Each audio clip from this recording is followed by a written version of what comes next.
అందరికీ నమస్కారం. ఏపీకి భారీ డేంజర్, తీవ్ర భయంలో ప్రజలు. అసలు ఏంటి, ఏమైంది అన్న పూర్తి వివరాలు తెలుసుకునే ముందు వీడియోనైతే పూర్తిగా చూసి అలాగే సబ్స్క్రైబ్ చేసుకోవడం మర్చిపోకండి.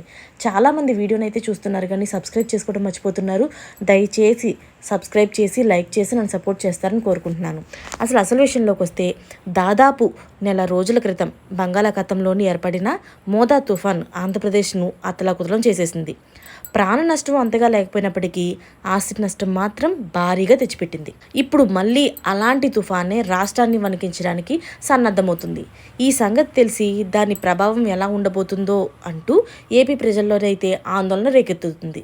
22న అల్పపీడనంతో మొదలై ఆగ్నేయ బంగాళాఖాతంలోని ఈ నెల 22న అంటే శనివారం అల్పపీడనం ఏర్పడుతుంది. ఆ తరువాత ఇది పశ్చిమ వాయువ్య దిశగా కదిలి 24న దక్షిణ బంగాళాఖాతం మధ్య భాగంలోని వాయుగుండంగా మారుతుంది.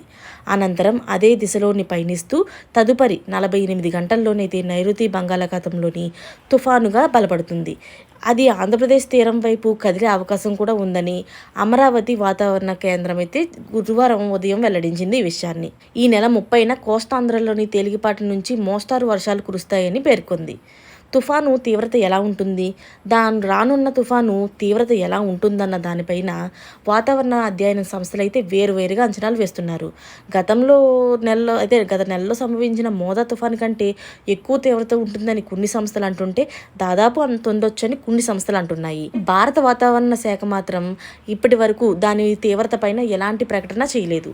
తుఫాను ప్రభావంతో కురిసే భారీ వర్షాలు, గాలుల వల్ల పంటలకు నష్టం వాటిల్లే ప్రమాదం ఉందని, అందువల్ల కోతలకు సిద్ధంగా ఉన్న పంటలను వెంటనే కోసి నూర్చుకోవాలని సూచిస్తుంది. అయితే ఈ తుఫాన్ పేరు సెన్యార్గా అయితే పెట్టారు. అది కూడా ఎవరు పెట్టారంటే యుఏఈ ఇదైతే సూచించింది ఈ పేరుని.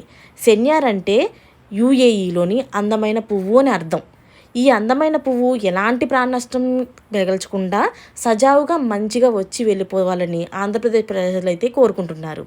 మోదా తుఫాన్ అయితే మొత్తానికి 5,342 కోట్ల నష్టం అయితే తీసుకొచ్చింది కదా. ఇంచుమించుగా ఈ తుఫాను కూడా, సెన్యార్ తుఫాను కూడా అంత నష్టమే తెస్తుందేమో, లేక అంతకంటే ఎక్కువ నష్టమే తెస్తుందేమో అని అంచనాలు అయితే వేస్తున్నారు. మీరు మాత్రం చాలా జాగ్రత్తగా ఉండాలని కోరుకుంటున్నాను. మరిన్ని లేటెస్ట్ అప్డేట్స్ కోసం ఛానల్ అయితే సబ్స్క్రైబ్ చేసుకోండి. Thanks for watching.